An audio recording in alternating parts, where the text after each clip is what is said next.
Değerli misafirler, Kur'an-ı Kerim tilavetine geçmeden önce önemli bir hususu bir kez daha hatırlatmak isterim.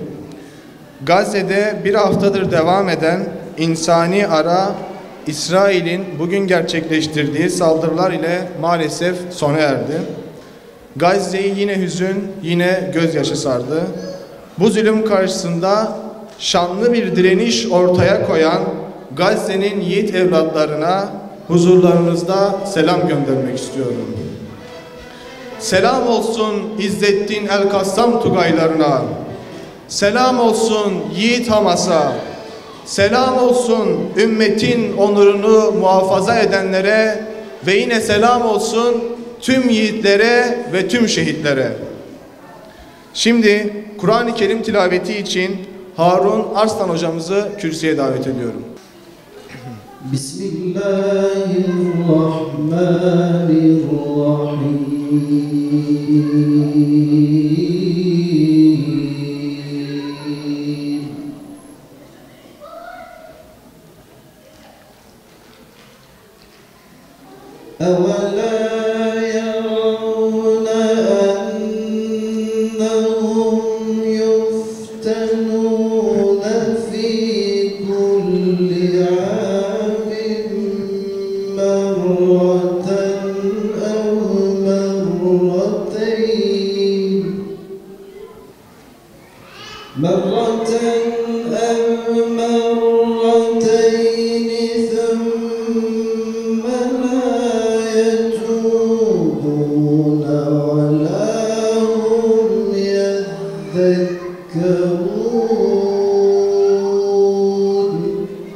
Ve sırada Ankara Peygamber Sevdalıları adına açılış konuşmalarını yapmak üzere dernek yönetim kurulu üyesi Eyüp Durmaz'ı sahneye davet ediyorum. Bismillahirrahmanirrahim. Alemlerin Rabbi Allah'a hamdolsun. Peygamber Efendimiz Hz. Muhammed sallallahu aleyhi ve selleme salat ve selam olsun. Âline, eshabına ve tüm müminlere, sizlere de selam olsun. Malumunuz en kıymetli sermayemiz zamandır, vakittir. Ve bizler de bu zamanı, vakti mümkün mertebe en güzel şekilde değerlendirmek için gayret ve çaba göstermeye çalışıyoruz. Eğer biz zamanımızı, vaktimizi kendi değerlerimizle, kıymetli gördüğümüz hususlarla doldurmazsak birileri bizim adımıza başka bir şekilde bunu doldurmaya çalışır ve biz bir süre sonra başka programlar veya kendimizi istemediğimiz yerlerde görebiliriz.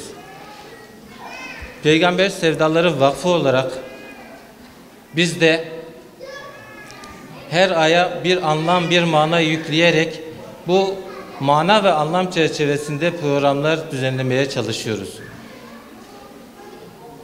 Yaptığımız programlarda da insanlarımızın, çevremizin, çocuklarımızın, gençlerimizin tamamının bu şuura ermesi için çaba gösteriyoruz. Şimdi de ilahilerini seslendirmek üzere Peygamber Sevdalıları ilahi grubunu sahneye davet ediyorum. Açılsa da göklerin vahiy vahiy kapısını, o mübarek gece ki bir daha gelirse, girip yola şemri salat ve selam ile, güneş gibi örtüye kendini sarıverse, döndüm şu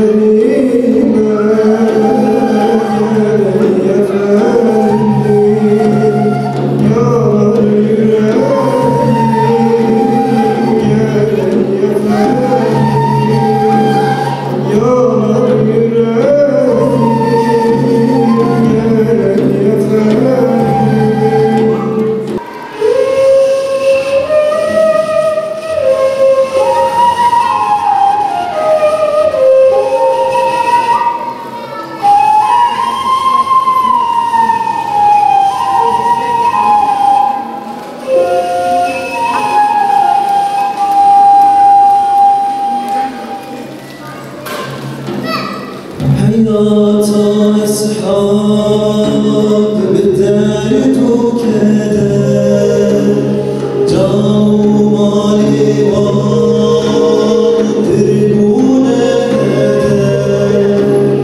bina mus'abu yasiru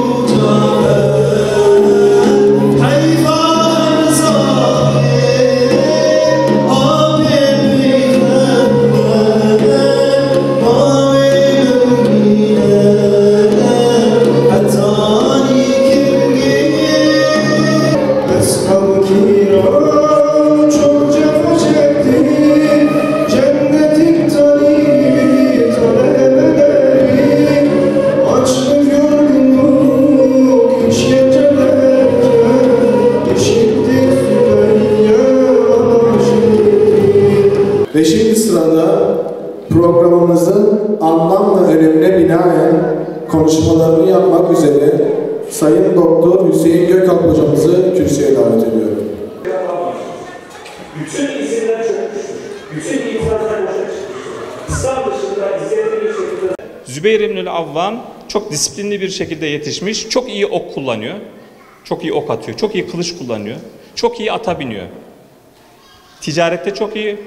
Kasaplıkta çok iyi. Medine'de gelecek kasap dükkanı açacak. Pek çok konuda mahir, cesur, zengin, cömert ve aynı zamanda emanet sahibi birisi. Zübeyir İbnül Avvam. İkinci kısımda ne zaman hatırlasam beni hüzne gark eden isim Rukayye ya da Rukiyye binti Muhammed sallallahu aleyhi ve sellem hicretten yaklaşık 20 yıl önce doğdu.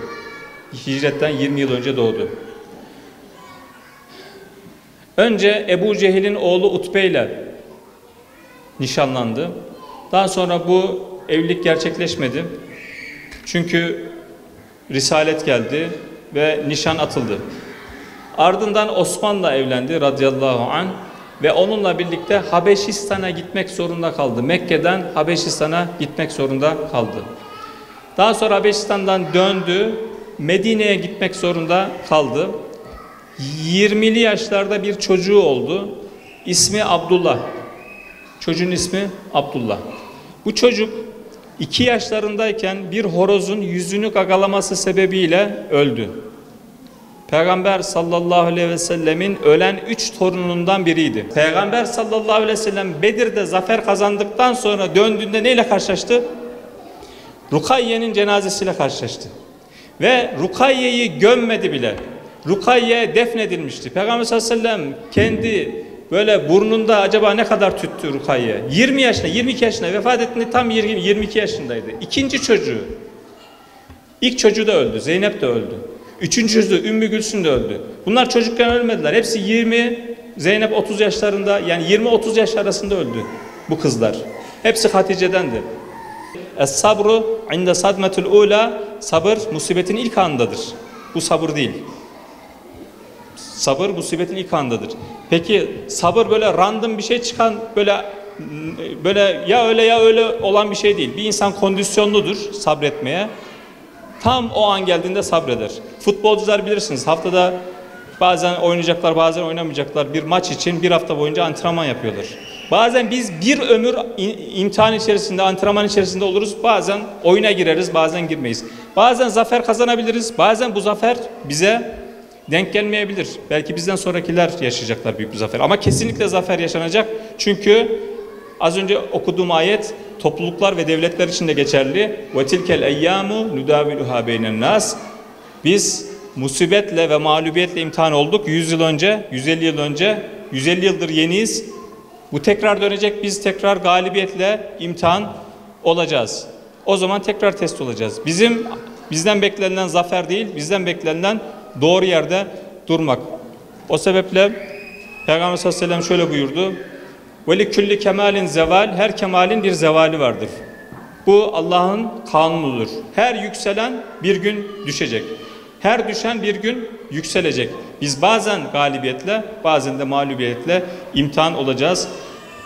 Allah zalimleri bizim elimizle mağlup etsin. Kahretsin onları, perişan etsin. Çünkü bu zalimler sözden, laftan, hukuktan anlamayan insanlar. Ancak ferdi olan hukuk, şeriat insanı vicdanıyla baş başa bıraktığında zulmü engeller. Eğer sadece savaş hukukundan bahsediyorsanız savaşlarda hukuk ortadan kalkar ve devletlerin gerçek yüzünü siz turist olarak gezdiğiniz ülkelerde ya da öğrenci olarak gittiğiniz yerlerde değil, savaş meydanlarında görürsünüz gerçek yüzlerini. O sebeple Müslümanlar bu dünyanın en emin insanlarıdır, en adil insanlarıdır. Ama bu Müslümanlar ve diğer insanlar bazen öyle, bazen böyle imtihan olacaklar. Önemli olan doğru yerde durmak. Ve aqulu kavli hâzâ estağfirullah li ve lekum ve lil mu'minîne vel mu'minat velhamdülillahi rabbil âlemin. Denir ki Talha ve Ali ile aynı yıl doğdu. Ebu Bekir davetiyle Müslüman oldu. İslam'a girişiyle olur Resul dostu, Ashab-ı Şura'dandır Zübeyir'im. Değerli misafirlerimiz, sırada televizyon gösterimiz vardır. Hepinize iyi seyirler dileriz. Alemlerin Rabbi olan Allah Celle Celaluhu'ya mahsustur. Salat ve selam onun kulu ve elçisi olan Hz. Muhammed sallallahu aleyhi ve selleme, aline ve ashabına olsun. Gökteki yıldızların en parlaklarından biri olan Hz. Zübeyir bin Avvam radıyallahu anh'tan bize miras olarak yansıyan üstün meziyetler. İslam davasının fedakar öncüsü Hz. Zübeyir. Zorlu günlerin, zorlu zamanların çilekeş adamıdır. Her peygamberin bir havarisi vardır. Benim havarimde Zübeyir'dir iltifatıyla Havariyül Resul ünvanına mazhar olmuştur. Lisan-ı sıdıkla ben iman edenlerin beşincisiyim sözünün sahibidir. Cennetle müjdelenen 10 sahabeden biri olan Hazreti Zübeyir, Efendimiz sallallahu aleyhi ve sellemin bacanağı, annemiz Hatice'nin yeğeni, Hazreti Ebu Bekir gibi sadık bir dostun damadı, kahramanlığıyla nam salan Safiye gibi bir annenin oğlu, aslan avcısı Yiğit Hamza'nın yeğenidir. O vahiy evinin hayırlı sakinlerinden Zübeyir bin Avvam'dır. Annemizden bize miras olarak yansıyan üstün meziyetler. 1. Vahiy evinin Gonca Gülü Hazreti Rukiye. Hane-i Saadet'in 3. hayırlı evladıdır. Hazreti Peygamber sallallahu aleyhi ve sellemin 2. kızı Zinnureyn Hazreti Osman'ın hak zevcelerindendir. Kemal ve edebin varisi, hüsnü cemalin zirvesi, hilm ve yumuşaklılığın sahibidir. Annelerin en hayırlılarından Hazreti Hatice radıyallahu anh'tan edep ve ahlakı, babaların en hayırlısı olan Hazreti Peygamber sallallahu aleyhi ve sellem'den ise şefkat ve merhamet dersini terbiye edilmiştir.